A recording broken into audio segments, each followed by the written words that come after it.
Mister बोडके, कोल India पर आपका view क्या है? पोस्ट अर्निंग ये स्टॉक कमजोर है, आज के सेशन में 2-2.5% नीचे ट्रेड कर रहा है, लेकिन क्या on dips long term investors को देखना चाहिए कोल इंडिया? क्योंकि ज़्यादातर इन्वेस्टर्स हमेशा से ये कहते आए हैं कि जब भी मार्केट वॉलेटाइल हो तो ऐसे स्टॉक्स को खरीदे जहां पर हाई डिविडेंड यील्ड हो या फिर जिनके लोअर पी मल्टीपल्स हों, और उस कैटेगरी में कोल इंडिया फिट होता है क्योंकि 9% के आसपास का डिविडेंड यील्ड है। क्या आप ऑन डिप्स बाय करने की सलाह देंगे कोल इंडिया, या फिर कोई और व्यू है? नहीं, हमारे एनालिस्ट का व्यू नेगेटिव है कोल इंडिया पे। उनका मानना था कि जो तिमाही के नतीजे आए हैं वो काफ़ी वीक है and he is recommending that we should avoid Coal India for the time being.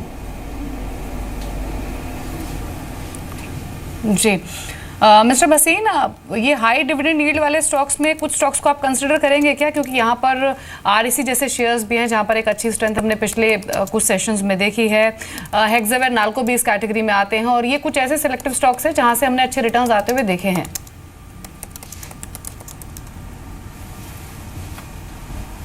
Deepali, उसमें आरईसी पीएफसी तो हमने जब वो एक्स बोनस थे, कम बोनस थे, तब रिकमेंड किया था जब 7-8% रील्ड थी। Of course that is history, अब वो ऑलमोस्ट डबल हो गए। लेकिन अभी भी हम एनएमडीसी पे बहुत दारोमदार लगा रहे हैं। That will be one of our top picks in the metals category, जहाँ पे अभी भी 7.5-8% का डिविडेंड यील्ड था, and we would definitely play that on the long side. Coal India का आपने जिक्र किया, I think that is proxy to the weak environment and a large part of the pass through on account of higher wage employment.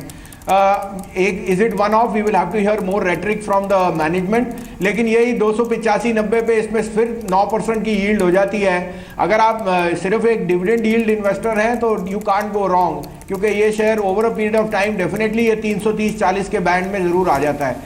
इसके numbers have been weak, we will have to hear from the commentary, but आपने जैसे जिक्र किया तो हम सोचते हैं 9% dividend yield Coal India और NMDC in the PSU space, ये बहुत अच्छे लगते हैं।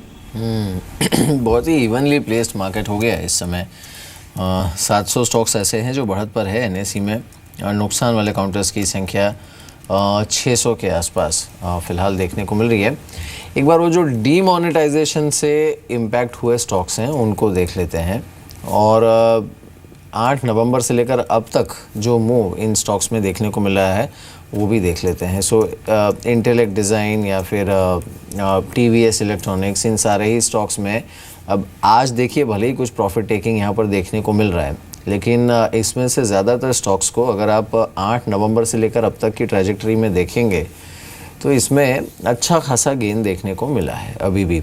अजय, इनमें से कोई स्टॉक है क्या आपके रडार पर इस अपमूव के बाद specially? I think NBFC space में जहाँ पे कैश डिसबर्सल्स और कलेक्शंस कैश में हैं, उनमें काफ़ी क्षति हमने देखी है। लेकिन हमारा मानना है कि अगर एक्सेसिव करेक्शन हो जाए तो उनमें से कोई स्ट्रॉन्ग फ्रेंचाइजेज है, जैसे एल&टी फाइनेंस है या कैपिटल फर्स्ट है, वो हम ऑन डिप्स देखेंगे, न कि करंट भाव पे।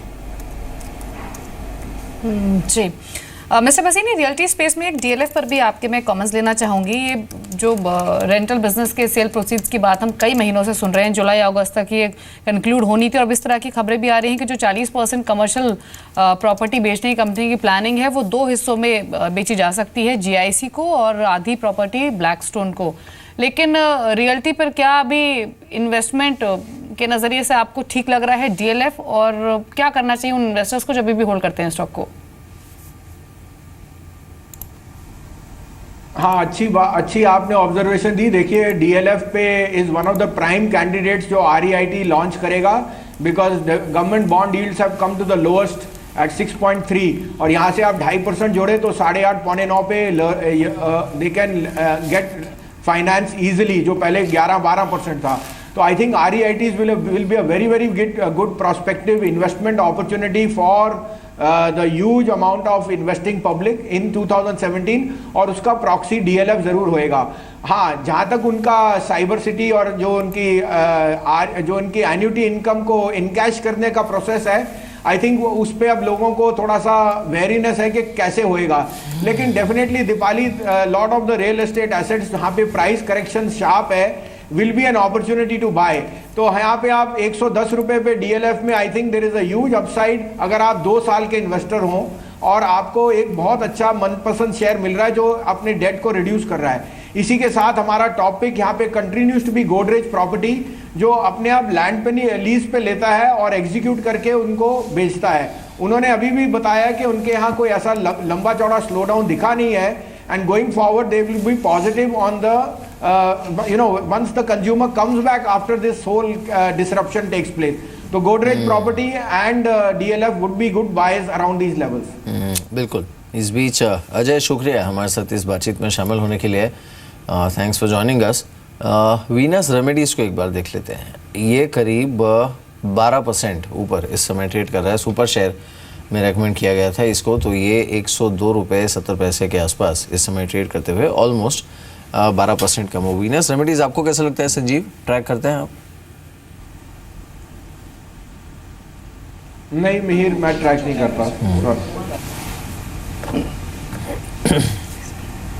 जी, लेकिन इसके अलावा बात करते हैं एमएनसी स्टॉक्स की, क्योंकि वैल्यूएशन वाइज अब ये पूरा ही स्पेस काफ़ी अट्रैक्टिव लग रहा है और ऐसा माना जा रहा है कि जो एमएनसीज के मुकाबले जो घरेलू पीएसयूज हैं वो ज़्यादा बेटर है। तो वैल्यूएशन वाइज एक कंपैरिजन देख लेते हैं। संदीप मौजूद है, उनसे जान लेते हैं कि एमएनसीज वहीं जो डोमेस्टिक पीएसयूज है, दोनों में से वैल्यूएशन किसकी बेहतर है, बताइए संदीप। शुक्रिया दीपाली। सबसे पहले अगर आप प्रदर्शन की बात करें, 9 नवंबर के बाद का जो पीरियड है, करीब 35 दिन के आसपास का जो समय बीता है, उसमें एमएनसीज के मुकाबले जो घरेलू कंपनीज है, खासतौर पे जो पीएसयूज हैं, उनका जो परफॉर्मेंस है वो काफ़ी स्ट्रॉन्ग देखने को मिला है। पीएसयू शेयरों ने इनफैक्ट बाजार को भी आउट परफॉर्म किया है। अगर आप 9 नवंबर के बाद का पूरा टाइम देखें तो निफ्टी में 3.5% ज़्यादा की कमजोरी देखने को मिली है, जबकि आप पीएसयू स्टॉक्स की बात करें तो कई ऐसे स्टॉक्स हैं, कुल मिला के करीब 7 से 8 ऐसे स्टॉक हैं जिनमें 10% ज़्यादा के पॉजिटिव रिटर्न देखने को मिले हैं। इसमें सबसे पहले जो नाम सामने आता है वो है नाल्को का, जहाँ पे करीब 28% के आसपास के रिटर्न्स देखने को मिले हैं। इसी तरह से ओएनजीसी, ईआईएल, पीएफसी जैसे काउंटर्स में भी अगर आप देखें 10% ज़्यादा के जो रिटर्न्स हैं वो देखने को मिले, यानी कि इन्होंने निफ्टी को बड़े तरीके से आउट परफॉर्म किया है। अगर आप दूसरे तरफ एमएनसीज की बात करें तो निफ्टी के कंपैरिजन में इन स्टॉक्स में भी वैसा ही प्रदर्शन देखने को मिला, यानी कि इनमें भी गिरावट का दौर देखने को मिला है। पीएनजी की बात करें, जिलेट की बात कीजिए, कैस्ट्रॉल, ब्लू डॉट जैसे काउंटर्स, यूनाइटेड स्पिरिट जैसे काउंटर्स में अगर आप देखें 11% तक की जो कमजोरी है वो इस पीरियड के दौरान देखने को मिली है। लेकिन अब जो कैच है वो ये है कि पीएसयूज ने हालांकि काफ़ी अच्छा प्रदर्शन किया है, लेकिन एमएनसीज इनके जो वैल्यूएशंस हैं, जो हाल में गिरावट आई है, इनफैक्ट पिछले 1-2 सालों से जो गिरावट का दौर बना है एमएनसीज में, उसके बाद अब जो वैल्यूएशंस हैं वो काफ़ी अट्रैक्टिव हो चुके हैं। करीब 3 ऐसे स्टॉक्स आपके सामने रखना चाहूँगा, जिसमें पीएनजी, जिलेट और कैस्ट्रॉल, ये 3 ऐसे काउंटर्स हैं जो कि अपने औसतन अगर आप 3 साल के एवरेज वैल्यूएशंस देखें उसके मुकाबले कम पी मल्टीपल्स पर फिलहाल ट्रेड कर रहे हैं। पीएनजी की अगर आप बात करें, 3 साल का जो औसत पी है वो करीब 55 के आसपास का था। अब अगर आप देखें तो करीब 48 के पी के आसपास ही काउंटर में जो ट्रेड्स हैं वो देखने को मिल रहे हैं। इसी तरह से जिलेट औसतन अगर आप देखें 100 से ज़्यादा का पी मल्टीपल ही शेयर कमांड करता था, जिस तरह के प्रोडक्ट से कंपनी होल्ड करती है, जिस तरह का सिनेरियो रहा है इस कंपनी का। अब अगर आप देखें 60 से भी नीचे का पी मल्टीपल फिलहाल इस काउंटर में देखने को मिल रहा है। और तीसरी और अगर आप देखें कैस्ट्रॉल, यहाँ पे 37, 37.5 के आसपास की पी मल्टीपल 3 साल के औसतन वैल्यूएशन के तौर पे हम देखते थे। अब अगर आप देखें तो 30 के भी नीचे फिलहाल एक काउंटर ट्रेड कर रहा है। तो उस लिहाज से प्रदर्शन जरूर पीएसयू स्टॉक्स का बेटर रहा है, लेकिन एमएनसी जिस तरह का करेक्शन इन काउंटर्स में देखने को मिला है, अब एनालिस्ट कहीं ना कहीं मानने लगे कि इनके 3 साल के जो औसतन पी रहे हैं उससे कहीं नीचे ये काउंटर ट्रेड करने लगे हैं और जो वैल्यूएशंस हैं वो काफी अट्रैक्टिव होते जा रहे हैं काउंटर। बिल्कुल, चलिए शुक्रिया संदीप। तो संजीव, आपकी टॉपिक क्या है इन एमएनसीज की लिस्ट में?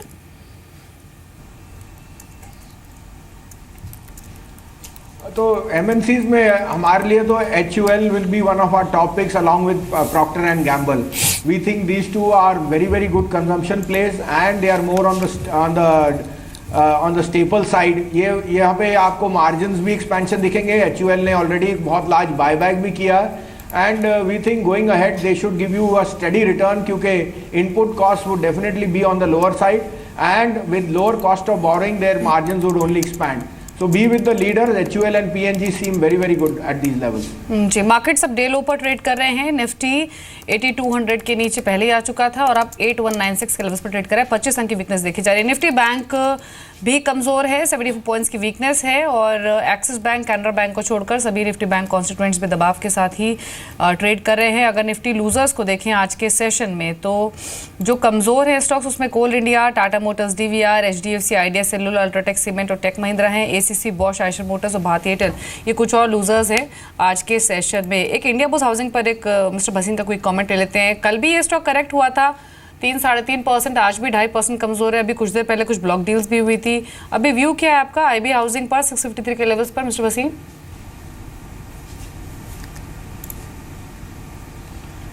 नहीं, आई थिंक ये शेयर एक आउट परफॉर्मिंग शेयर था in the finance space, and I think उसी कारण से उसमें काफ़ी ओवर ओनरशिप थी विच इज़ एक्चुअली रिड्यूसिंग. तो it's a good proxy to growth coming back into 2017. हमें लगता है realty will be a favoured play because valuations are very very attractive. लेकिन हमारा अभी भी रुझान will be towards Godrej Property, Sobha and DLF. जी, तो रियल्टी स्पेस में कुछ चॉइसेस बताई हैं मिस्टर भसी ने, जिसमें आईबी रियल और गोदरेज प्रॉपर्टीज, ये स्टॉक्स इनको अच्छे लग रहे हैं. लेकिन होटल शेयर्स की ऑलरेडी हमने बातचीत की. अच्छा मूव इन स्टॉक्स में भी लिकर स्टॉक्स भी चल रहे हैं. वीनस रेमेडीज आज को सुपर शेयर डे हाई पर ये भी ट्रेड कर रहा है. अच्छा मूव आज के सेशन में देखा गया. एचसीसी 41 का लेवल इसने पार किया है और अब करीब 10% ऊपर ये स्टॉक आ चुका है. 4265 के लेवल्स पर एचसीसी का शेयर ट्रेड कर रहा है. अच्छी मजबूती आज के सेशन में दिखी है. कुछ ADF foods, KRBL, Kohinoor foods, ये कुछ चुनिंदा शेयर्स है जहां पर विद वॉल्यूम्स बाइंग है आज के सेशन में. एडीएफ फूड्स भी 6 से 6.5% की मजबूती दिखा रहा है. मिस्टर भसीन, ये राइस स्टॉक्स में कोई व्यू है आपका? अभी काफी एक्टिविटी पिछले 1 महीने में स्टॉक्स में हमने देखी है, चले भी हैं ये शेयर्स. देखिए दीपाली, ग्लोबल रैली है in all commodities, base metal, soft commodity and in energy. तो सॉफ्ट कमोडिटीज में आपने ऑलरेडी शुगर में देख लिया है. आई थिंक उसका फॉल आउट इफेक्ट राइस पे है. तो एक ब्रांड इमेज जो है उनमें ये कैप्चर होएगा. जैसे आपने कहा KRBL और LT फूड्स, ये हमारे 2 प्रेफर्ड पिक्स हैं. And we think they are expanding very well. Plus they have diversified their business into godown structure also which will be annuity business. तो हमारे को ये दोनों शेयर बहुत अच्छे लगते हैं ऑन डिक्लाइंस. जी, तो इंडेक्स अभी डेलो पर ट्रेड कर रहा है. 100 शुरुआत आज हुई और वो सुस्ती अभी भी बनी हुई है.